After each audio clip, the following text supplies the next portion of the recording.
Brian and Kenzie in the morning.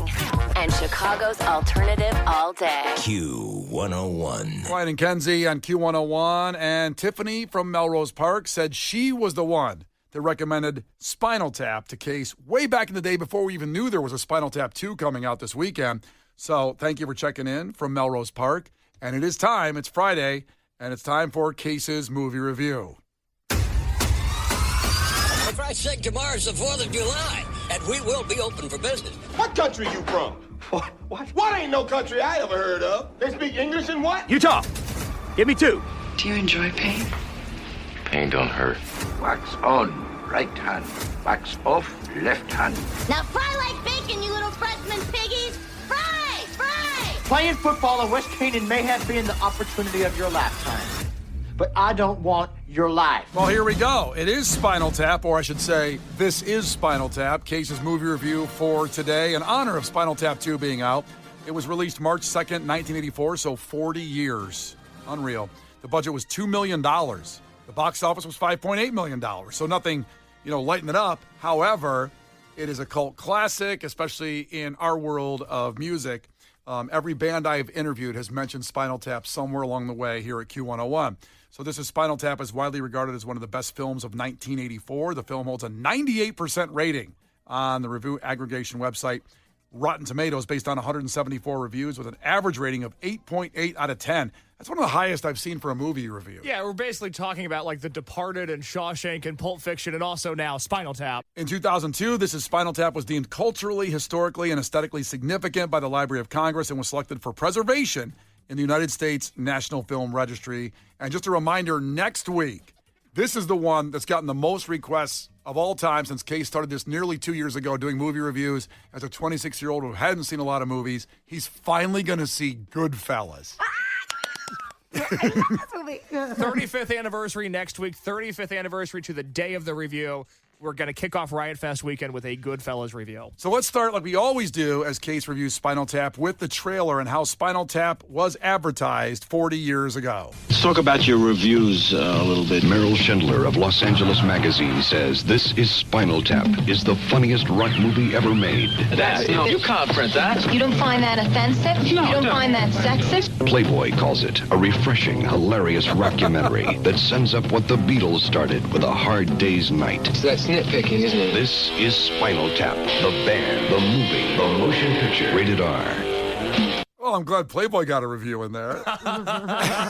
What did you think of Spinal Tap? This is Spinal Tap. Well, it's so funny because I had never seen this movie before, but I think just being around you two, I felt like I had a heightened sense of awareness for this. Sometimes I go into a movie completely blind, like even Almost Famous last week. I didn't know anything about that movie going into it, but I feel like I'm bombarded with Spinal Tap quotes every single day. And so watching this movie was like putting together a puzzle where it's like, oh, that's where that comes from. Oh, that's where that comes from. And all in all, it's a horrifying movie in the sense that it hits so close to home just being around bands and the way that we are at this job. But it is such a funny movie. It holds up 41 years later. Well, good. I'm glad you had that opinion. It's kind of hard to tear this thing apart. It's just more about the lines that are in the movie that repeat, like these go to 11. You've heard that probably your whole life and didn't really understand where that came from. Yeah, exactly. I mean, we've got that audio in there because that is just as funny as anything is. That's just absolutely outstanding stuff. Yeah, and I'll play that audio because Kenzie, as someone,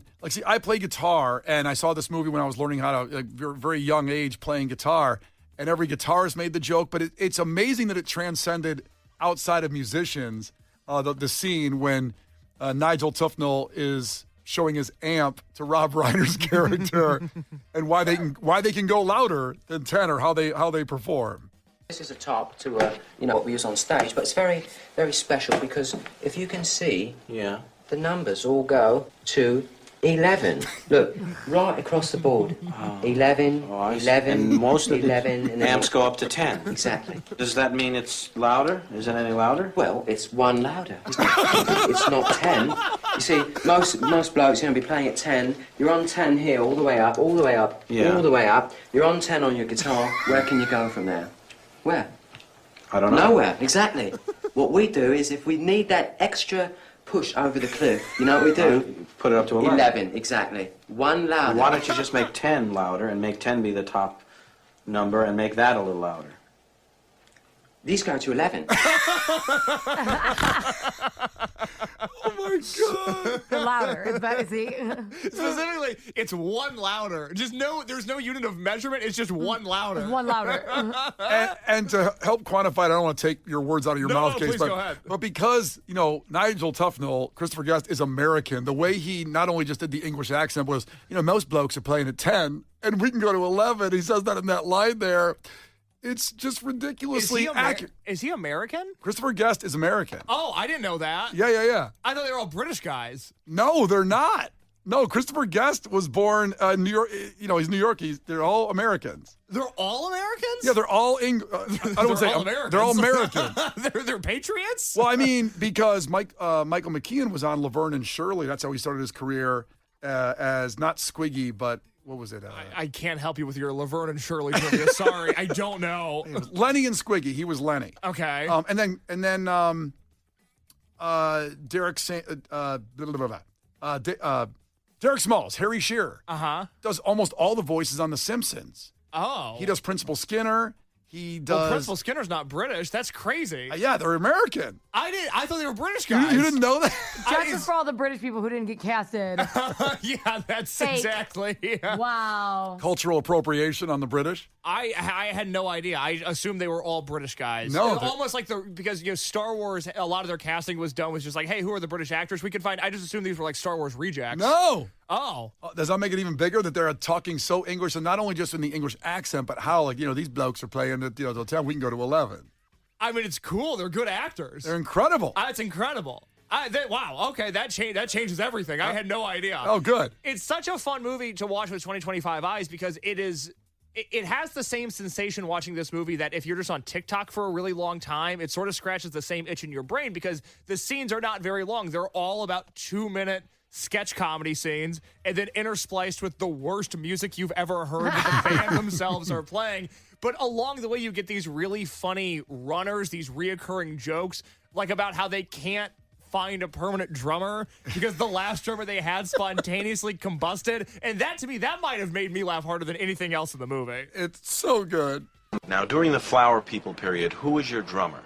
Stumpy's replacement, Peter James Bond, he also died in mysterious circumstances. We were playing a festival, jazz blues festival. Where was that? Well, blues jazz, really. Blues jazz festival. It was in the Isle of Lucy. The Isle of Lucy. Isle of Jazz Lucy. Blues Festival. And it was tragic, really. He exploded on stage.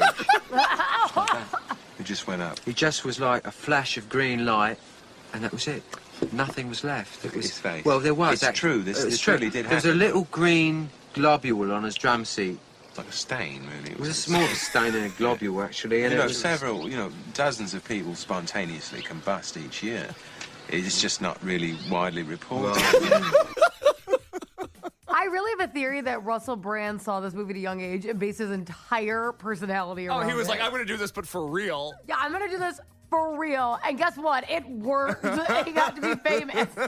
Complicated legacy. Tough one. Yeah, but it's still famous nonetheless. The whole drummer thing when it comes from, Led Zeppelin's drummer died young and The Who's drummer died. So they took pieces of real band history and then turned it into how ridiculous. They have like 7 drummers that died in different ways. One of them in there, they talk about he choked on vomit, but they weren't sure it was his vomit.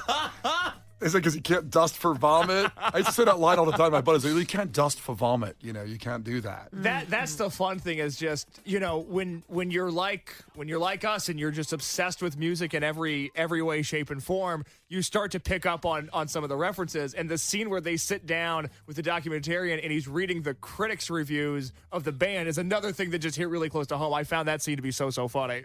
Let's talk about your reviews a little bit. The Gospel According to Spinal Tap.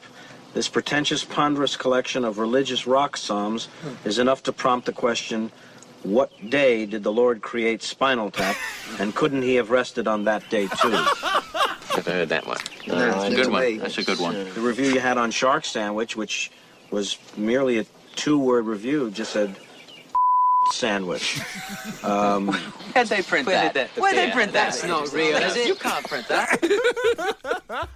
Oh, that's so good. So all in all with Spinal Tap, you know, it's a movie that does not in any way, shape, or form represent the current music landscape, at least the alt-rock landscape. I mean, I was telling a story to Brian and Kenzie a minute ago about how, I won't say what band, but we had a band in the lounge not that long ago, and I was hosting the lounge, and I was talking to them beforehand and doing what is known as a pre-interview, where it's like, hey, you know, I'm going to hit on this. Do you guys have a story about this? I'd like to talk about this. And we go through our pleasantries. We do this whole thing. And before I leave the green room, I go, hey, is there anything I can get you guys? You know, we're so happy you're here, but is there anything you guys need? And all of a sudden, I get all these puppy dog eyes from the whole band, and they go, well, we haven't had any food today. It would be great if you could get us some granola bars. And it's like, that's just because all the money has left the music industry. So we go from the excess of Spinal Tap to, hey, we're at Q101. We've made it to the big time.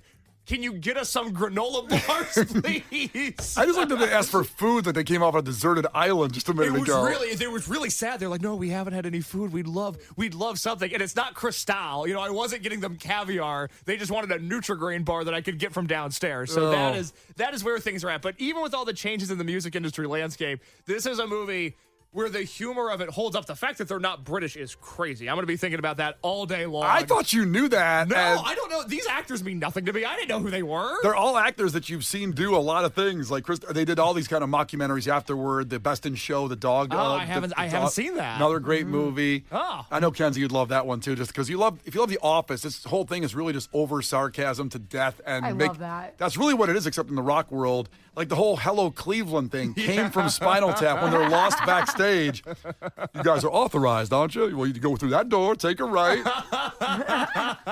It all came from that, a band saying Hello Cleveland on stage. And every band I had ever interviewed said, you know, Spinal Tap wasn't actually funny to us because it was too real. Oh, that is so funny in and of itself. Well, it's like PTSD. It's like how chefs can't watch The Bear. Yes. It's exactly the same thing. So all in all, look, I think we have to just do a very simple rating on this movie. I think we have to rate it out of 11. And, I love it. You know, because I like that. Because it's one more, you see. Because a lot of my reviews, they go to 10. Right. But this one's one more, so yes. it goes to 11. And this, you know, it's not exactly Shawshank in the drama of it. I do feel like I have, in a very blanket statement, seen funnier movies in history. But if you haven't seen this, I deem this essential viewing and a very friendly 8 out of 11 for This Is Spinal Tap. Such a fun movie that I highly recommend going back and watching if you've never seen it before.